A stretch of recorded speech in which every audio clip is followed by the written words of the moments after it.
All right, good morning. Welcome back to TwinStick Garage, where I've got more projects than I have space and time. But I promise I'm going to get them all done. I mean, I never give up. Once I start and get rolling, I just keep going until I finish. But I've kind of been ping-ponging around between all these different projects. You probably don't even see the Buford cop car.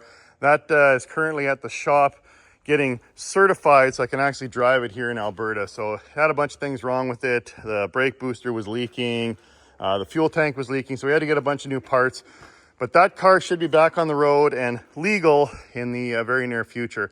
But today what I wanted to do is continue focusing on getting paint on my 359 Peterbilt project that I've named Little by Little. Now the reason it's called Little by Little is because little by little I work on this thing. I dragged it out of a field like 5-ish years ago, and I'm still working on it. And I know the loyal viewers and subscribers to this channel are probably getting bored of the auto body videos. I mean, it's a necessary evil. If you know the channel, you know that this is a hobby of mine. I have a day job and I only work on Saturdays on these projects. So every Saturday I do the work, throw it into an episode, and that's what you see on the Thursday episode that you're watching now. So this truck is getting real close. I've just got a little more sanding, a little more body work to do. I haven't finished up on the cowl. I've got to get that done. There's a couple little spots where my buddy Blake did some welding. I got to put some filler in there. Some more Bondo that I need to sand down, but it's getting real close. So I know I've been saying this for the last 3 or 4 episodes, but I'm hoping, I'm not gonna commit to getting into primer this episode, but I'm gonna commit to try and getting it ready for primer, and then I'll lay down the etching primer and hopefully the high build in next week's episode. But I'm going to try and get the tarps hung out. I've actually got my youngest daughter. She's wanting to help on the Project Bandit 1 and do some sanding on that. So I'm going to lower that down for her. That's why I drove Snowman out. And then I'll get her going on a DA and she can start sanding that down. And then in parallel, I'll be working on the Pete. So with that, I'm going to do some a little bit of cleanup as well. My shop's kind of closing in on me. I know the viewers out there are probably just, especially the ones that like things neat and tidy and everything put away, are probably just twitching that every time they see my shop. So, and I need this scaffold back. So I'm going to try and put all this stuff away from when I rebuilt the differential for the Trans Am and get rolling on the Pete. So welcome back to the channel. Let's get at it.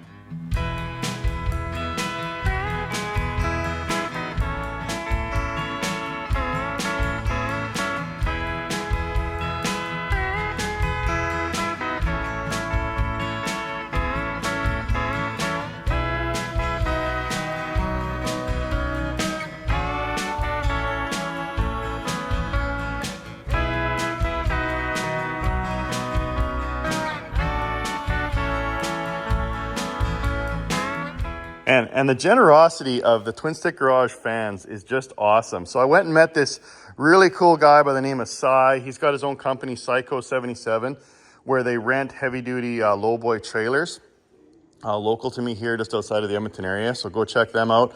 And I went over and he was telling me he's got a beautiful 359 Pete.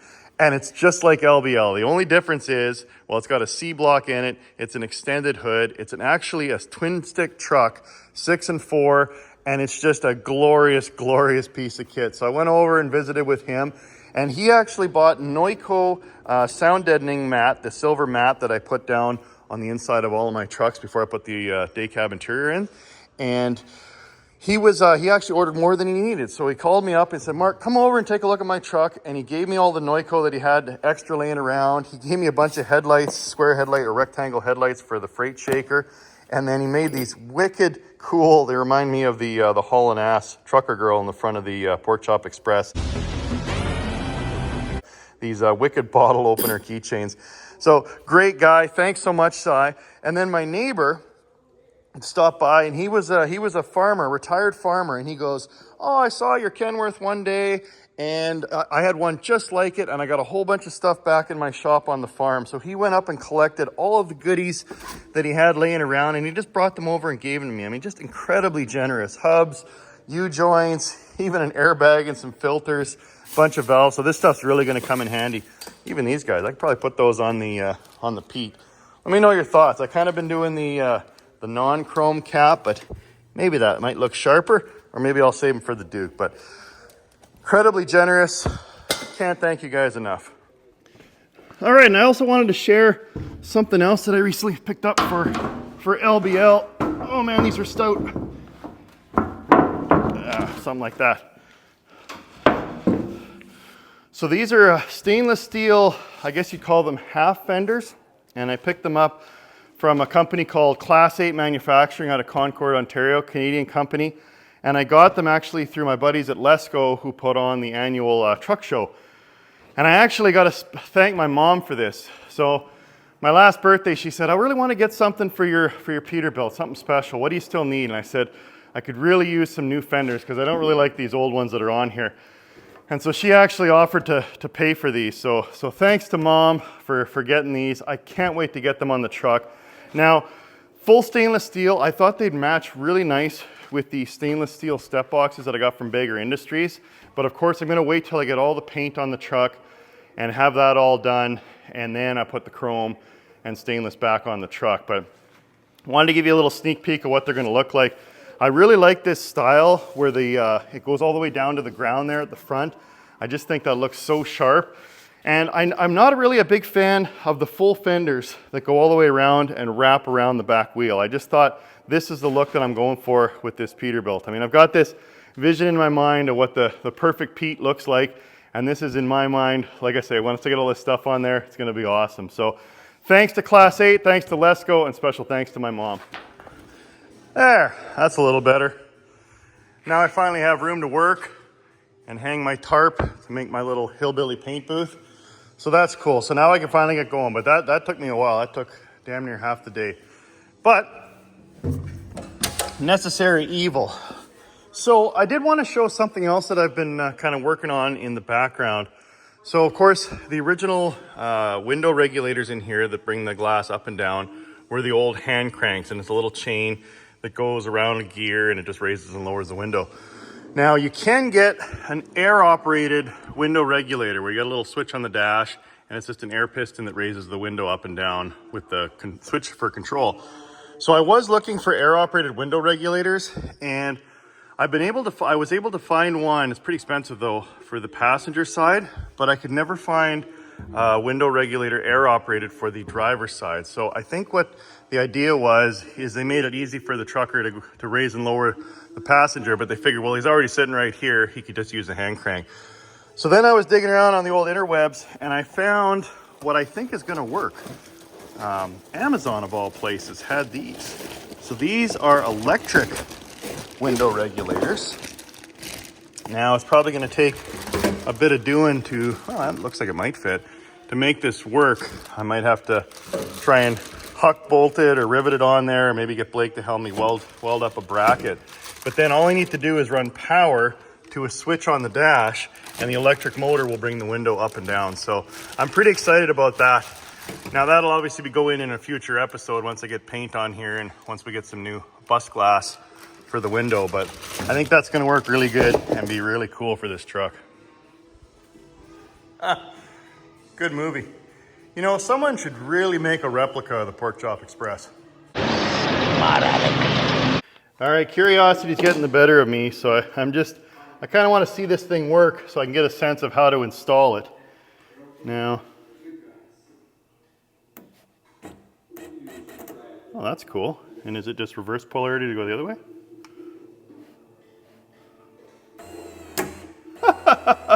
How slick is that?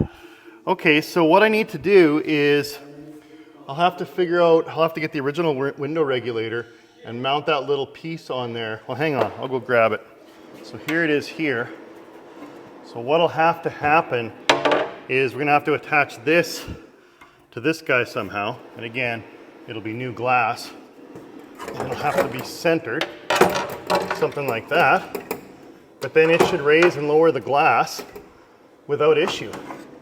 Yeah, that's gonna be slick. Now, how does it,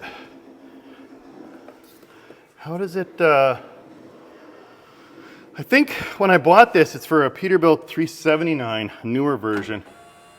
Man, that's smooth. Yeah, but the thing is, it's gonna have to be, I don't wanna drill holes in the panel here. So probably what'll have to happen is, like I was saying, maybe Blake can help me and get a, well, hang on, I don't have the window regulator yet. That's just the window. Yeah, it's a whole assembly.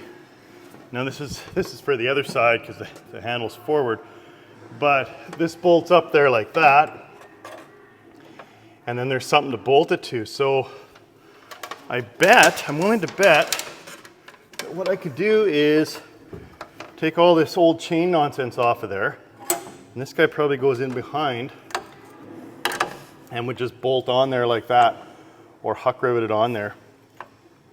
And like I say, just put that bracket on there, attach it to that, and I should have power windows. So I'm pretty confident that's gonna work. Yeah, that's exciting. All right, project for another day.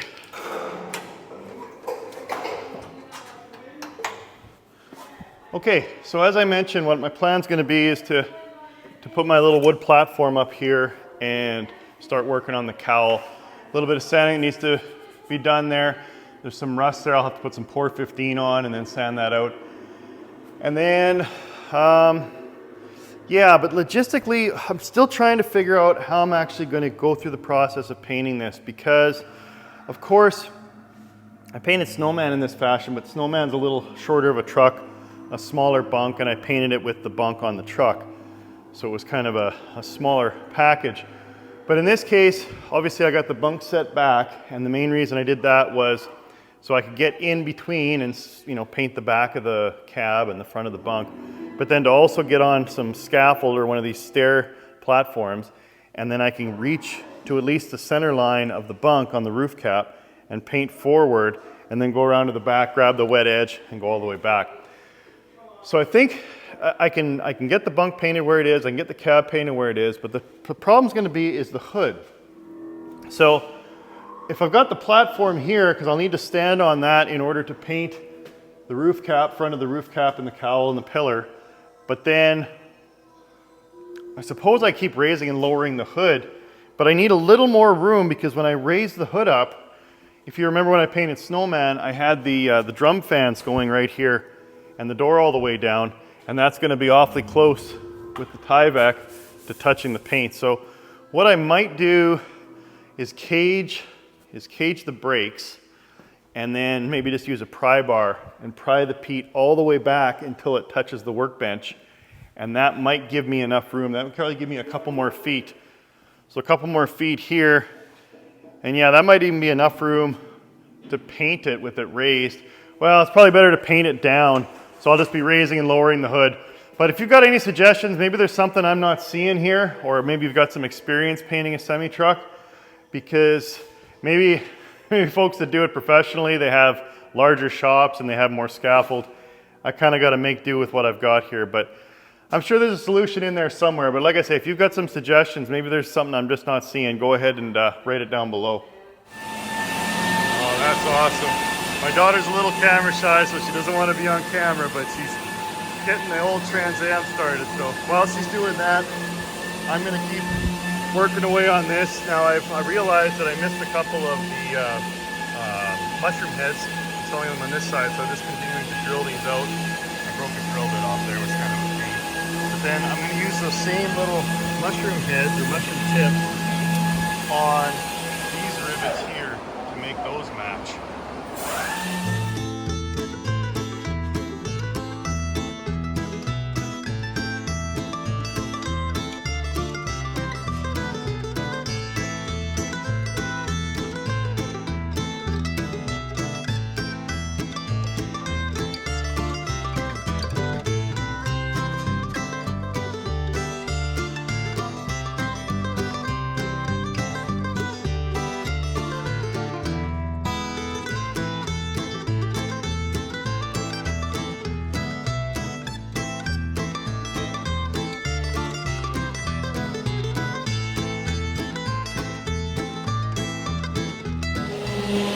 So, while my daughter's grinding away on the Trans Am, she's got my nice DA orbital sander, so I've got to use the old Milwaukee.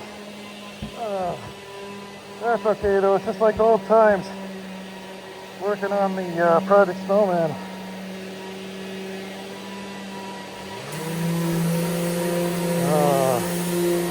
There's just so much to sand on a pull semi-truck. There's just so many little nooks and crannies that I thought I already got, but lo and behold, I haven't. Oh well, I'll get there. Just gotta keep at it. But it feels good to have double sanding going on. Huh. That's so awesome.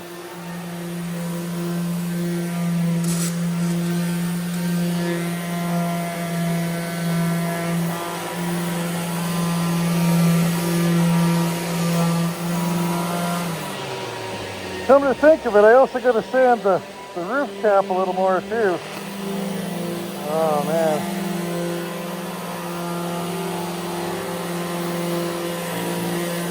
The nice thing about the roof cap is nobody will ever really see it, right?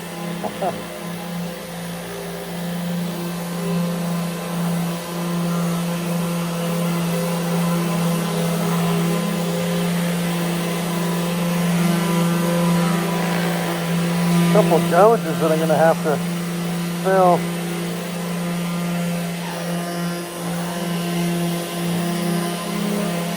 Ah, it's like an auto body shop. Dual sanders just giving it.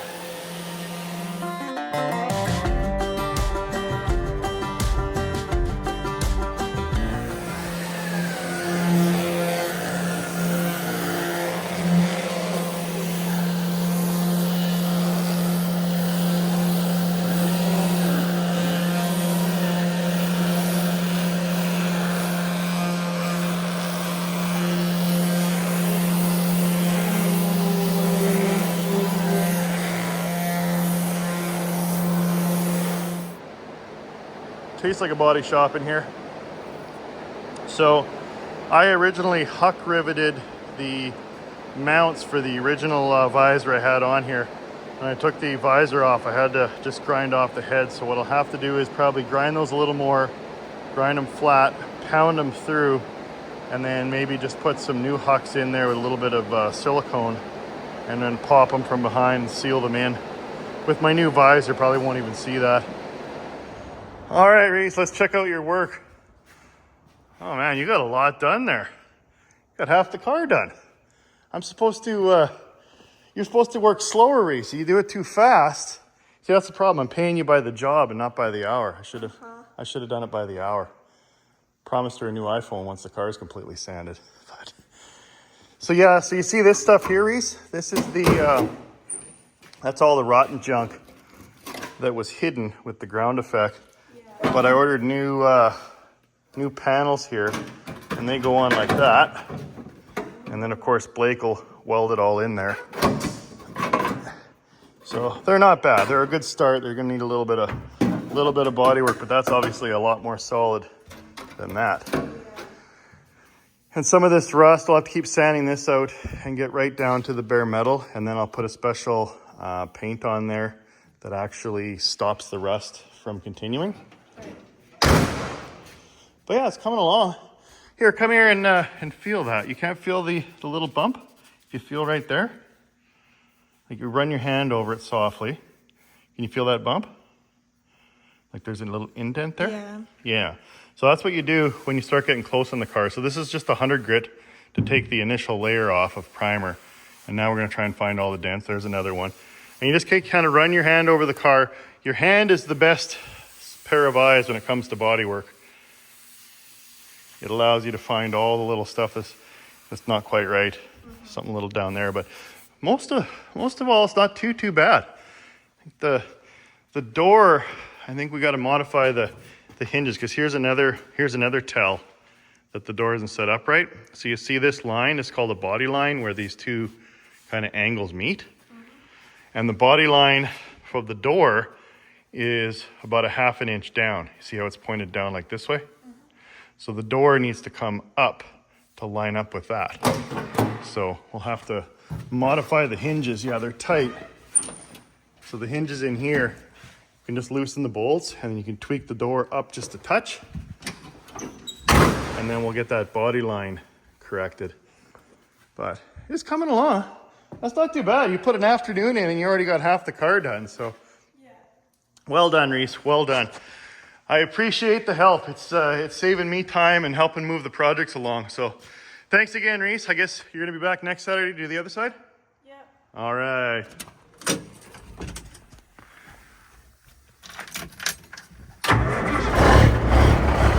Oh, still love that sound.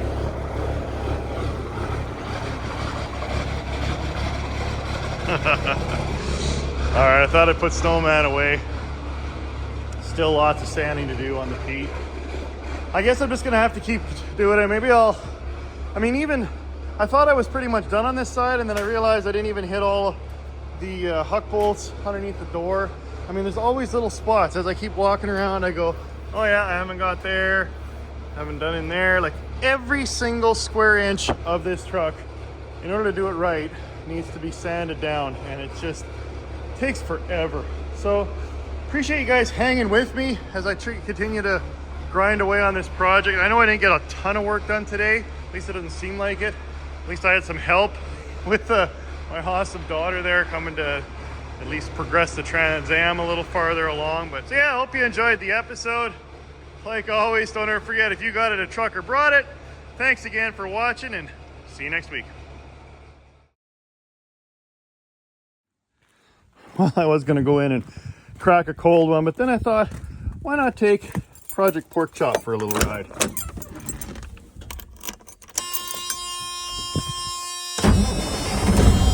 Oh, this C block is loyal. All right, let her warm up a little, let her build some air, and go for a little ride. All right, let's give her.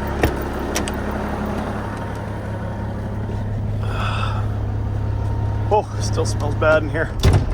I gotta get that, I gotta get the interior pulled out of this thing and bleached. Oh yeah, so here, check this out. So this is the window button. See, air operated, air up. And then it just releases the air for down. Okay.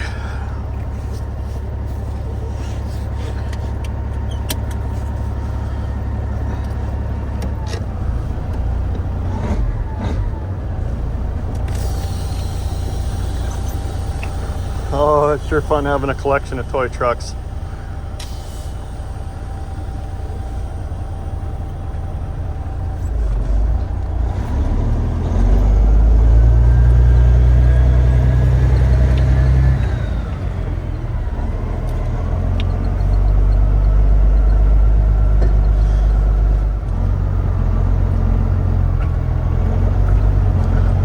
So you're probably wondering what I'm going to do with this truck. And obviously, as I mentioned, you saw the video where I drove it home. I'm going to restore it like the one used that Kurt Russell drove in Big Trouble in Little China, the Pork Chop Express. And you're probably wondering, well, you got 3 trucks and you got 4 trucks and you only got 3 stalls. So what I was actually thinking is I'm considering it. I might actually start restoring this truck outside, kind of where the whole channel started, where I was working on LBL before I even had a shop. When I tear into this truck, I might actually build it out in the snow. But my plan is, I mean, this truck runs and drives. You saw the video where I drove it home 400 or 500 kilometers and it didn't have an ounce of trouble. So I'm kind of enjoying just driving it around. I mean, I got to drive it with the windows open because the smell is so bad. But yeah, I was thinking, like I say, maybe restore it outside, but I'm not going to tear into this one. I bought this one, Buford car, and this one, I wasn't really actively looking for another project. I mean, I was kind of passively looking with the on the hunt stuff, but I wasn't actually thinking of buying any more projects. But when Buford came along, and then when this came along, they're just too perfect. They're for the projects that I want to eventually build. But my plan is I'm going to leave this truck and Buford kind of as they are for now. I got to get LBL finished, and I got to get the Iron Duke. I mean, I got rolling on that, and then I lost a lot of momentum when I started farting around with these other projects, and then trying to get paint on little by little. But so this truck's going to stay kind of in its current state as it currently is for a while. I mean, I could run it and drive it. Paint's a little rough and the smell's a little rough, but other than that, she's a hoot to drive. So I'm going to leave it as is and try and get, like I say, LBL, Iron Duke, and the Trans Am finished for next year. And then maybe next winter I start tearing into this thing, tear it down, sandblast the frame, and then start doing the body work. But this truck is solid. It's such a treat to drive. I'm really enjoying it. So lots of content to come on old TwinStick Garage. Stick with me. For those that have been with me for years, they know that I don't give up. Like I mentioned at the start of the video, I just keep grinding until the stuff gets finished. And maybe after a few years, when I get all these projects finished up, then who knows. But for now, I'm just enjoying what I'm doing, and hopefully you're enjoying watching what I'm doing. So thanks again for watching. See you next week.